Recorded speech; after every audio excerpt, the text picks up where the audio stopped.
Well, we have a question here. The question says that the graphs of f is equal to negative 2x squared plus 18, and g of x is x squared plus bx plus c are sketched below.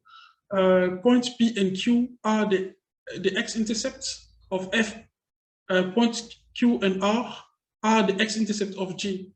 So S is the turning point of G. T is the y-intercept of both F and G. All right, now question 6.1, excuse me, says write down the coordinates of T. All right, I'm gonna write here question 6.1.1. We can see that T is the turning point, and T is not just a turning point, it is also the y-intercept.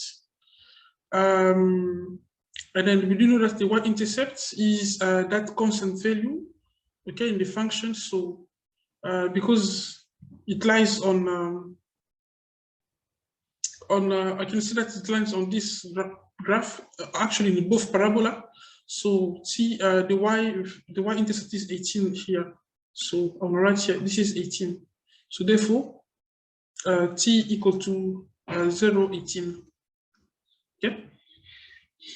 We don't really have to do calculations there. Now, question 6.1.2. I'm right, 6.1.2.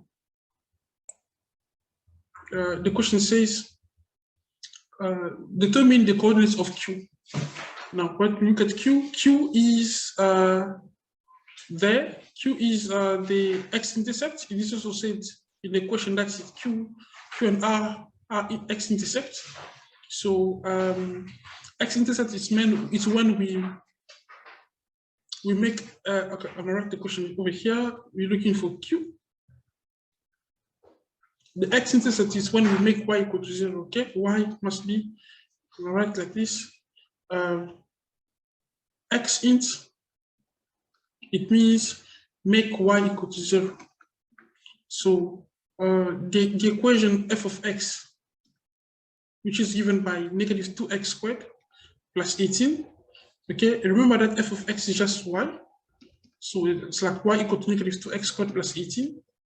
Now we're going to substitute the value of y by 0 to find the x-intercept. So we have like 0 equal to negative 2x squared plus 18. Okay, if I move the negative 2x squared over, this makes 2x squared equal to 18.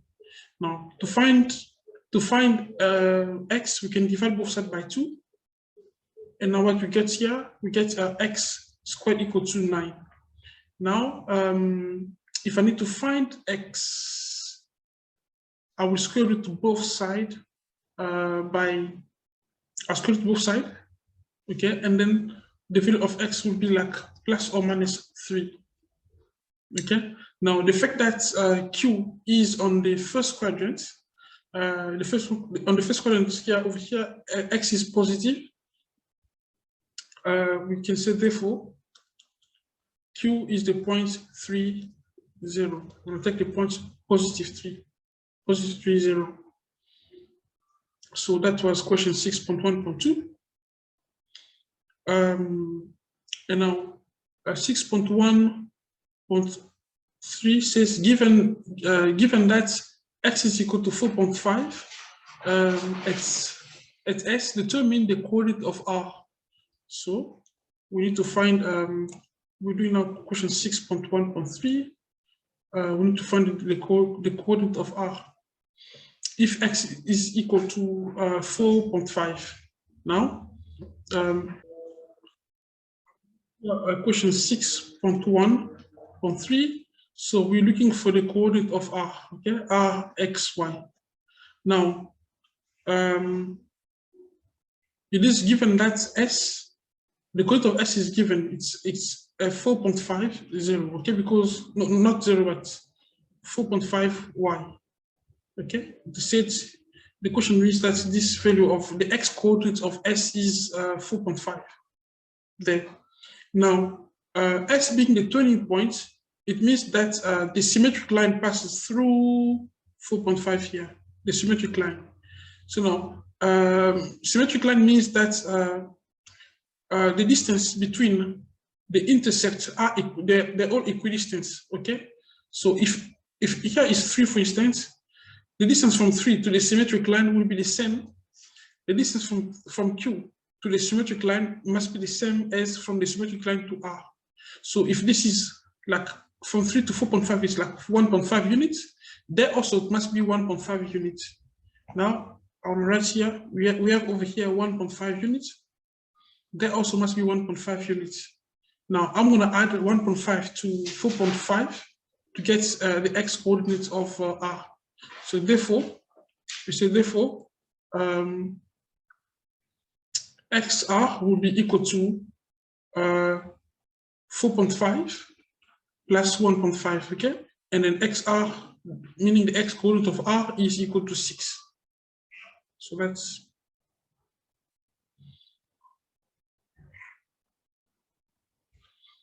okay. Then we're going to do question 6.1.4.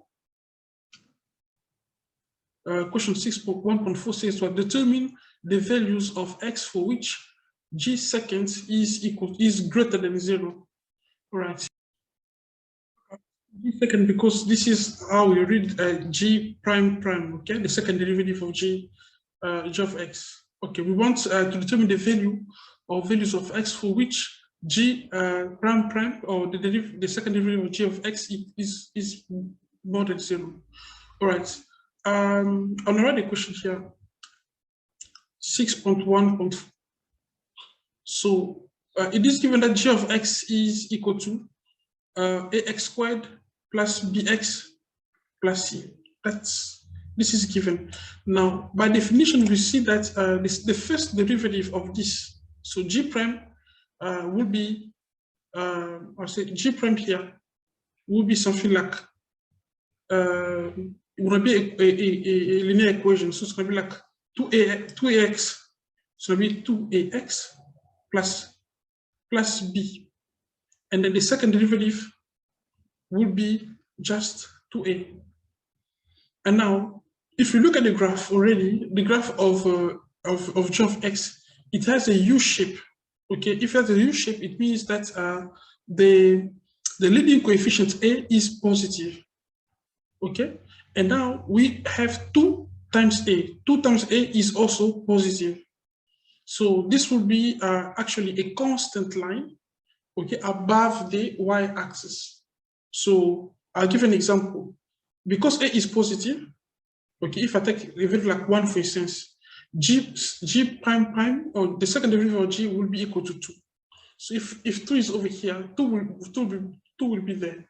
Now the line passing through 2, the constant line, is above the x-axis. Okay, because a will always be positive, the line will always be above x-axis. So the value of x, or the values of x actually, are all the values of x, because all values of x, even the negative, the negative values, will always make a positive g prime prime. The second derivative of g of x will always be positive, regardless of the value of x, whether negative, 0, or positive. So we say, therefore, x is a real number, all real value. Thank you.